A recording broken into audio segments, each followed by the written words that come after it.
Kariz qaynonam men ishga ketganimdan nari o'zi uyda nima qilarkan deb rosa qiziqar ekanlar. Shuning uchun ataylab kariz qaynonamga ko'rsatish uchun alohida video oldim. Bahonada sizlar ham ko'rib olishinglar mumkin. Xullas, ertalab kariz qaynonamni ishga jo'natib, sovunni bog'chaga tashlab kelib, o'zim sovunni bog'chadan olib kelish vaqtigacha maza qilib uxlayman. Uxlab turganimdan keyin itvachamiz ovqatini yemagan bo'lsa, har xil sabzavotlar aralashtirib ovqatini yedirib qo'yaman. Bu itvachamiz rosa chatoq chiqdi, o'zini ovqatini ham o'zi yeyolmaydi. Har safar nimadirlar birga qo'shib bersagina keyin yeydi. Shunda ham qaranglar, o'zini ovqatini yemasdan faqat bodringni yeyapti. Shunaqa qilib bog'chada yig'ishtirib qo'ygan kolyaskamni yoyib, sovunni uyga olib kelaman. Mana shu joydan shunchaki o'tib keta olmadik, chunki mangoni hidi dahshat kelayotgan edi. Shuning uchun 3 donagina sovg'a yegani oldim. Sotuvchi o'g'ling chiroyli ekan deb kichkina mandarincha ham sovg'aga berdi. Men ham mandarinni artmasdan qo'liga ushlatib qo'yibman.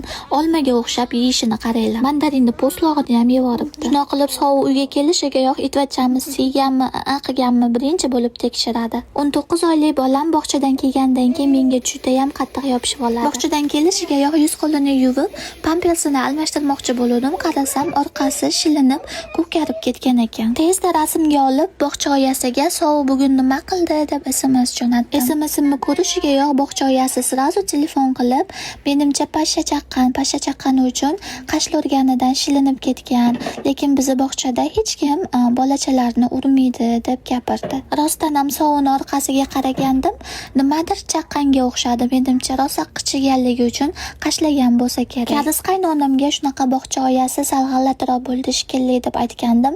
Hech qanaqasiga g'alati bo'ladigan joyi yo'q. Sen onasan, bolang haqida xavotir olganing bu tabiiy holat. Yaxshi qilsan deb meni tarafimni oldilar. Sizlar nima deb o'ylaysizlar? Agar bolangiz bog'chadan u bu joyda ko'karib kelsa, xavotir olib o'qituvchisiga telefon qilasizmi yo yo'qmi? Kommentariyada yozib qoldiring. Har safar Paksovu bog'chadan kelishiga yo'q har xil mevalar yeydi. Bugun esa mango yoqimli ishtaha.